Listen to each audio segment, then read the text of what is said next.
Ternyata teman-teman sekalian, istighfar ini bukan hanya sekedar memaafkan kesalahan-kesalahan kita, memutihkan kesalahan-kesalahan kita. Tetapi ada hadis Nabi SAW yang masyhur. Sudah sering kita sampaikan hadis ini, dan ini hadis yang sahih, riwayatkan Bukhari. Kata Nabi SAW, man lazima istighfara, ja'ala Allahu lahu min kulli hammin faraja, wa min kulli diqin makhraja, wa razaqahu min haitsu la yahtasib. Ini faedah istighfar yang jarang orang renungi. Dia berpikir istighfar hanya mengampuni dosa saja. Perhatikan, barang siapa yang rutin beristighfar, ada dosa atau tidak ada dosa, maka niscaya atau pasti Allah akan menjadikan untuknya kelapangan dari setiap kesedihan. Ada apapun yang dia hadapi, maka akan selesai urusannya. Dan jalan keluar dari setiap kesempitan. Serta Allah akan memberikan rezeki dari arah yang tidak disangka-sangka. Ini luar biasa ini. Allah akan berikan solusi dari setiap kesedihannya, jalan keluar daripada setiap kesempitan, dan diberikan rezeki dari tempat tidak disangka-sangka. Oleh karena itu teman-teman sekalian, judul kita sangat tepat sekali, yaitu masalah berusahalah beristighfar. Jadi tidak harus istighfar itu pada saat punya dosa. Ya, walaupun tidak sedang melakukan dosa, dianjurkan selalu melazimkan atau merutinkan istighfar. Yang terakhir teman-teman sekalian yang kita bahas adalah beberapa dalil yang mulia.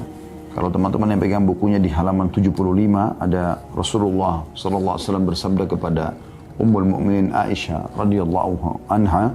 Ini pengulangan ya, mereview apa yang terakhir kita pelajari. Ya Aisyatu, in kunti almamti bi dzambin fastaghfirillah fa inna taubata minadz dzambi nadamu wal istighfar. Wahai Aisyah, jika kamu telah melakukan dosa, maka mohon ampunlah kepada Allah, sebab sesungguhnya taubat dari dosa adalah penyesalan dan beristighfar. Hadis ini riwayat Ahmad. Pernah juga satu kali Aisyah berkata radhiyallahu anha, tentu tidak disebutkan dalam buku kita, ini tambahan saja. Dia mengatakan, pada saat saya melihat Rasulullah SAW lagi sangat nyaman, maka saya mengatakan, ya Rasulullah, berdoalah untukku. Maka kata Nabi SAW, ya Allah, ampunilah seluruh dosa Aisyah yang pernah dilakukan, yang lalu dan yang akan datang. Apapun yang dia sembunyikan, apapun yang dia terang-terangkan. Maka Aisyah pun tersenyum, bahkan dia sempat tertawa gembira, sampai-sampai dia meletakkan dahinya di tanah. Maka Nabi SAW mengatakan, apa kau gembira dengan doaku? Kata Aisyah, tentu ya Rasulullah. Artinya doa Nabi diijabah, dan belum Aisyah melakukan sudah dimaafkan.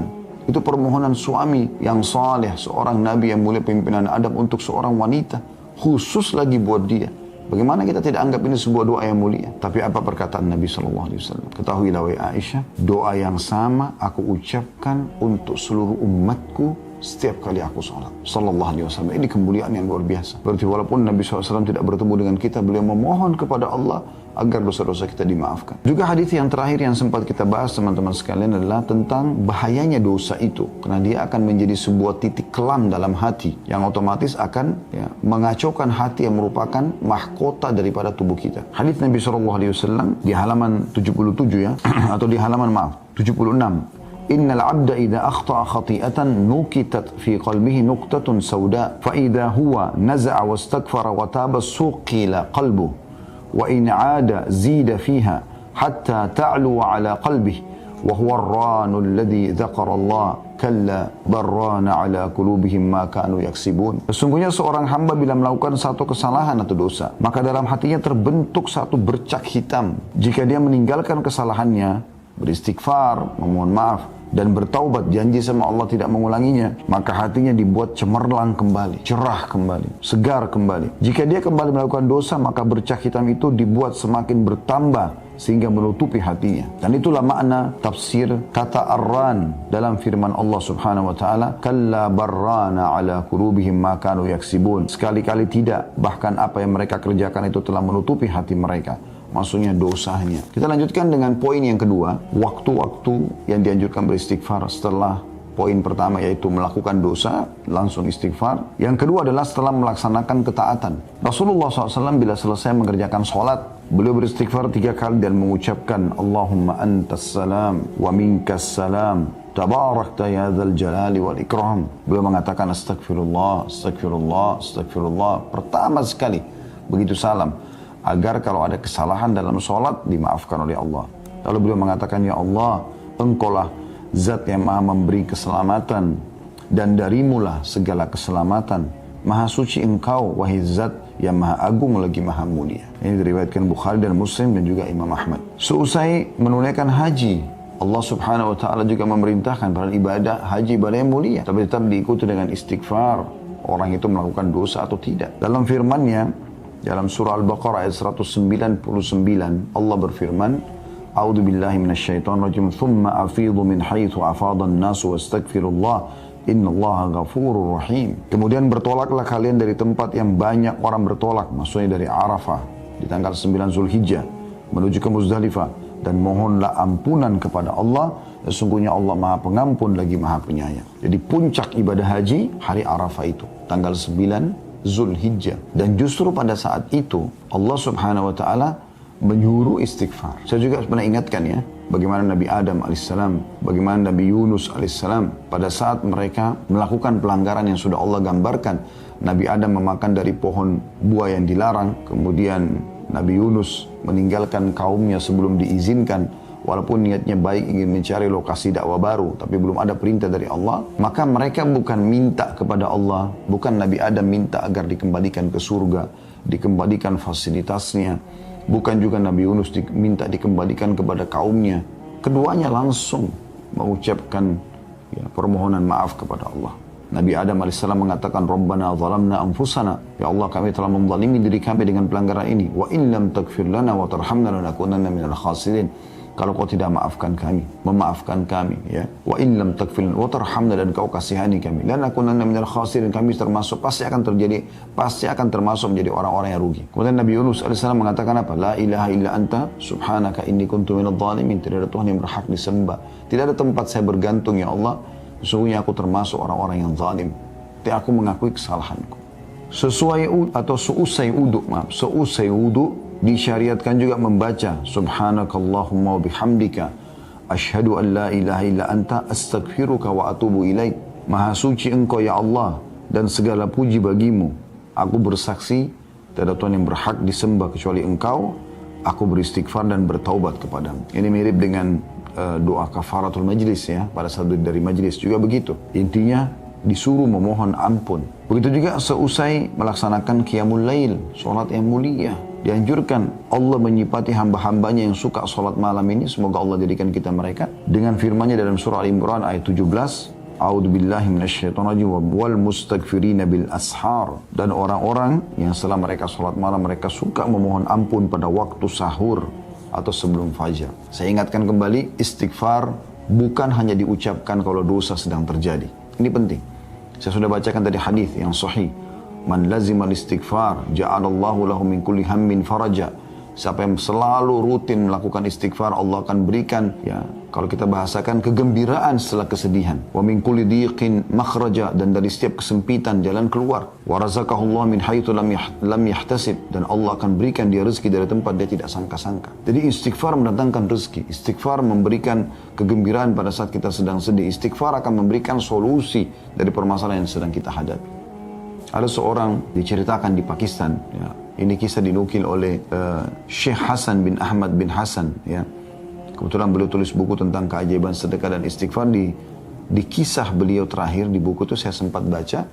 Dia cerita tentang ada seorang di Pakistan terjadi gempa, dan dia menceritakan kisahnya. Pada saat dia sedang selesai sholat, kemudian dia ingin rebahan di malam hari, tiba-tiba terjadi gempa, dan itu hitungan menit saja. Bahkan tiba-tiba dinding-dinding rumah retak, atap-atap mulai rubuh, dan orang ini mengatakan, saya tidak tahu harus berbuat apa lagi. Tapi akhirnya lisannya diilhamkan oleh Allah untuk mengatakan istighfar. Astagfirullah, astagfirullah. Sudah pasrah saja, karena nggak mungkin lari. Lagi berubuh, lagi runtuh bangunan tersebut. Maka setelah selesai gempa itu dalam hitungan menit, subhanallah, rumah semua runtuh kecuali atap yang dia ada di bawahnya.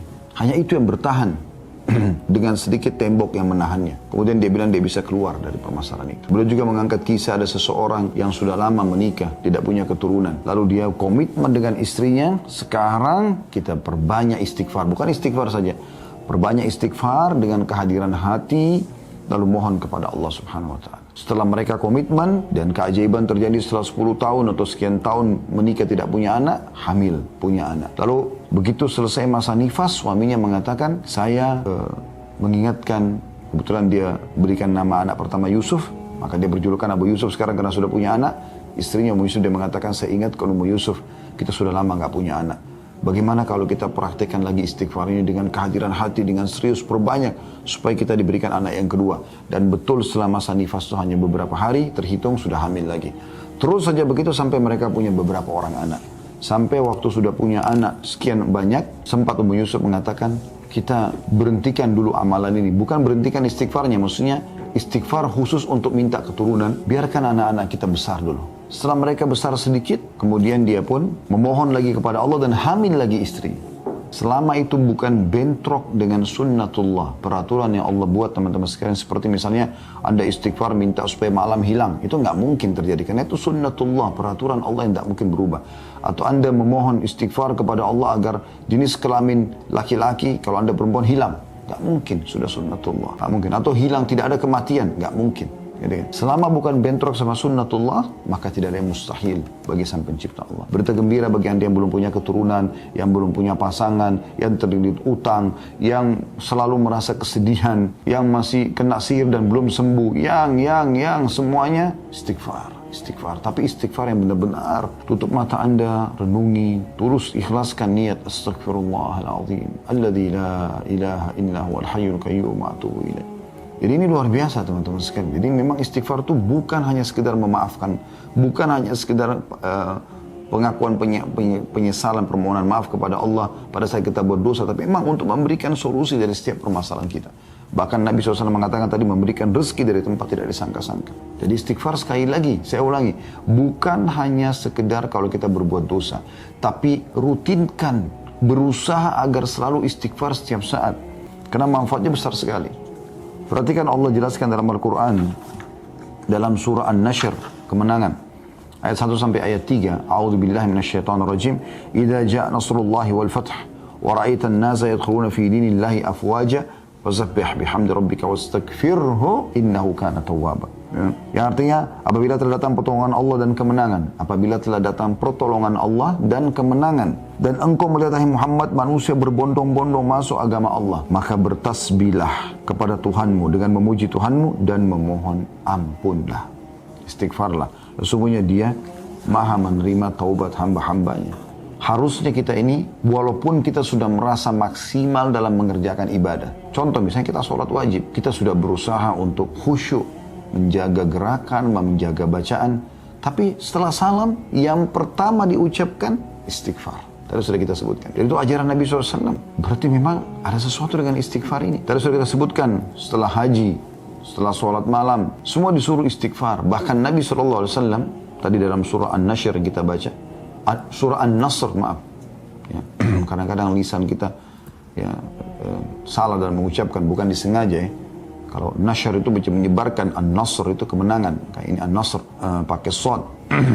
Maka dalam surah An-Nasr Allah subhanahu wa ta'ala menekankan masalah itu. Pada saat Nabi SAW berhasil menaklukkan kota Mekah, kemudian beliau setelah itu melaksanakan peperangan lanjutan yaitu perang Hunain dan mengalahkan suku Hawazim, suku yang besar setelah Quraisy. Maka dua suku besar di Jazirah Arab sudah takluk. Bahkan panglima perangnya masuk Islam pada saat itu. Kemudian beliau menuju ke Tabuk, menyerang wilayah Romawi. Setelah beliau pulang, bisa dikatakan hampir seluruh Jazirah Arab takluk kepada Nabi SAW. Maka pada saat itu manusia berbondong-bondong datang. Ada yang memang karena hatinya tersentuh mendapat hidayah Islam, ada yang takut kepada kaum muslimin. Maka manusia berbondong-bondong datang masuk Islam. Allah mengatakan pada saat kemenangan Allah sudah datang, hai Muhammad, dan kau melihat manusia berbondong-bondong masuk ke agama Allah, maka bertasbihlah kepada Tuhanmu. Bilang subhanallah, maha suci Allah. Walhamdulillah, segala puji bagi Allah. Kemudian beristighfarlah. Wastaghfiruh. Nabi disuruh istighfar. Karena jangan sampai nanti ini bisa membuat riya, bisa membuat sombong. Istighfar membuat kita lebih merendah. Karena Allah maha menerima taubat hamba. Makanya Nabi Muhammad SAW pada saat masuk ke Mekah, beliau menundukkan kepalanya SAW yang mulia sampai terlihat seakan-akan batang leher beliau ini itu sama rata dengan bagian tengah kepalanya SAW, karena merendahnya kepada Allah Subhanahu Wa Taala. Yang ketiga, dalam zikir-zikir rutin harian, kata beliau ini yang dianjurkan istighfar. Doa-doa sholat pada umumnya berisi istighfar. Misalnya dalam doa istiftah ya, dalam doa sujud, kan itu doa iftitah misalnya, atau istiftah itu kan Allahumma ba'id baini wa baina khataaya ya. Ya Allah jauhkan antara aku dengan dosaku gitu kan. Ya, itu termasuk memohon ampun. Di antara doa sujud, Rabbighfirli warhamni, Rabbighfirli, ya Allah ampunilah aku, warhamni, kasihanilah aku, dan seterusnya. Dalam ruku dan sujud ada subhanakallahumma bihamdika Allahumma gfirli. Ini salah satu doa ruku yang sama juga dengan doa sujud. Maha suci engkau ya Allah, ampunilah dosa-dosaku, gitu kan. Ketika Abu Bakar radhiyallahu anhu memohon atau meminta kepada Nabi SAW agar mengajarinya doa yang akan dia ucapkan dalam sholat khusus, Abu Bakar minta doa khusus, ya Rasulullah, saya minta doa khusus dari Anda, saya baca dalam sholat saya. Lalu Nabi SAW memerintahkan membaca Allahumma inni zalamtu nafsi zulman kathiran wa la yakfiru dhunuba illa ant faghfirli min indika warhamni innaka antal ghafurur rahim. Ya Allah, sungguhnya aku telah banyak berbuat kezaliman, dosa maksudnya, kepada diriku, dan tidak ada yang mengampuni dosa-dosa selain engkau. Maka ampunilah aku dengan ampunan dari sisimu dan rahmatilah aku, sesungguhnya engkau maha pengampun lagi maha penyayang. Hadis riwayat Bukhari, Muslim, dan juga Ahmad. Artinya hadis ini hadis sahih. Padahal Abu Bakar waktu itu bukan sedang melakukan dosa. Beliau datang kepada Nabi SAW minta diajarkan doa khusus. Dan doanya mengatakan Allahumma inni zalamtu nafsi zulman katsira. Ya Allah, aku telah menzalimi diriku dengan kezaliman yang banyak. Padahal Abu Bakar bukan radhiyallahu anhu melakukan dosa pada saat itu. Demikianlah kata beliau, Anda mengetahui bahwa tidak ada tempat pun yang di dalamnya disyariatkan berdoa dalam sholat, melainkan di dalamnya disyariatkan beristighfar. Dalam zikir-zikir pagi dan petang disyariatkan supaya berdoa dengan sayyidul istighfar, tuannya istighfar. Yang Anda sudah tahu tentu, Allahumma anta rabbi. Sudah pernah kita bahas itu ya. Ya Allah, engkau adalah penciptaku. Allahumma anta rabbi la ilaha illa anta khalaqtani. Tidak ada Tuhan yang berhak disembah kecuali engkau. Engkau telah menciptakan aku. Wa ana abduka, aku adalah hambamu. Wa ana ala ahdika, dan aku selalu sesuai dengan perjanjian denganmu, wa wa'dika, dan janji-janjimu, mastata'tu, semampuku, a'udzubika min syarri ma sana'tu, aku berlindung kepadamu dari semua keburukan yang aku lakukan, abu'u laka bi ni'matika alayya, aku mengakui semua nikmatmu padaku, wa abu'u bi dzambi, dan aku akui semua dosa-dosaku, faghfirli, maafkanlah aku, fa innahu la yaghfiru dzunuba illa anta, karena tidak ada yang bisa mengampuni dosa kecuali engkau. Apa kata Nabi SAW? Man qalaha minan nahari muqinan biha famata min yaumi qabla an yumsiha fahuwa min ahli jannah. Siapa yang membaca tadi itu, saya istighfar, tuannya istighfar yang baru saya sebutkan tadi, pada waktu siang atau pagi hari dengan meyakininya, betul-betul tulus baca, mohon ampun dari Allah, lalu dia mati pada hari tersebut sebelum sore, maka dia termasuk penghuni surga. Lalu lanjutan hadisnya, wa man qala minal laili wa huwa muqinun biha famata qabla an yusbiha fahuwa min ahli jannah. Dan siapa yang mengucapkan ini di sore hari, di malam hari atau di petang atau di malam hari ya, dan dengan penuh keyakinan, maka dia mati sebelum pagi hari, dia termasuk ahli surga. Yang keempat, anjuran beliau mengatakan senantiasa beristighfar setiap saat. Inilah wirid rutin Nabi SAW, padahal beliau telah diampuni dosanya yang telah lalu dan akan datang. Dari Aghar al-Muzani radhiyallahu anhu, dia mengatakan bahwasanya Rasulullah SAW bersabda, innahu la yughanu ala qalbi wa inni la astaghfirullah fil yawmi mi'ata marrah. Sesungguhnya terkadang hatiku tertutupi oleh sesuatu, dan sungguhnya aku beristighfar kepada Allah dalam sehari 100 kali. Hadis ini riwayat Muslim. Jadi kalau Nabi SAW istighfar 100 kali, Anda bagaimana? Kita bagaimana, saya dan Anda? Harusnya kita ikuti Nabi SAW. Padahal beliau sudah diampuni dosanya yang lalu dan yang akan datang. Aku mendengarkan Rasulullah SAW bersabda, wallahi inni la astaghfirullah wa atubu fil yawmi akthara min 70 marrah. Beliau bersumpah atas nama Allah mengatakan, demi Allah, untuk memastikan agar umatnya tidak usah ragu dengan ini, sesungguhnya aku beristighfar dan bertobat kepada Allah dalam sehari lebih dari 70 kali. Hadis ini riwayat Bukhari. Lebih dari 70 kali nyambung dengan hadis yang sebelumnya tadi. Beliau mengatakan 100 kali. Lebih dari 70 kan bisa 100. Dan disentuhkan sudah di hadis yang pertama tadi kalau 100 kali beliau membacanya. Dan Ibnu Umar meriwayatkan juga, dia menuturkan, inna kunna la na'uddu li Rasulillah sallallahu alaihi wasallam fil majlisil wahidi mi'ata marrah rabbighfirli wa tub alayya innaka anta tawwabur rahim. Sesungguhnya kami biasa menghitung bahwa dalam satu majlis Rasulullah SAW mengucapkan doa ini 100 kali. Wahai Tuhanku, ampunilah aku dan terimalah taubatku. Sesungguhnya engkau maha penerima taubat lagi maha penyayang. Hadis ini riwayat Abu Dawud, Tirmidzi, dan dikatakan hadisnya hasan sahih. Rabbighfirli wa tub alayya innaka antat tawwabur rahim. Nabi SAW membacanya dalam satu majlis 100 kali. Dari riwayat ini kita bisa lihat bahwasanya bukan berarti angka istighfar dipatok 100 kali. Tapi bisa bermakna bahwasanya Nabi SAW di setiap kali kesempatan membaca minimal 100 kali atau membaca 100 kali istighfar. Artinya dalam sehari bisa lebih daripada itu. Maka boleh orang seperti dulu kita berusaha selalu istighfar setiap saat. Pokoknya jangan diam teman-teman sekalian. Diam Anda tuh zikrullah, berdoa, memuji Allah kah, bertakbir kah, bertahlil kah, beristighfar kah. Terus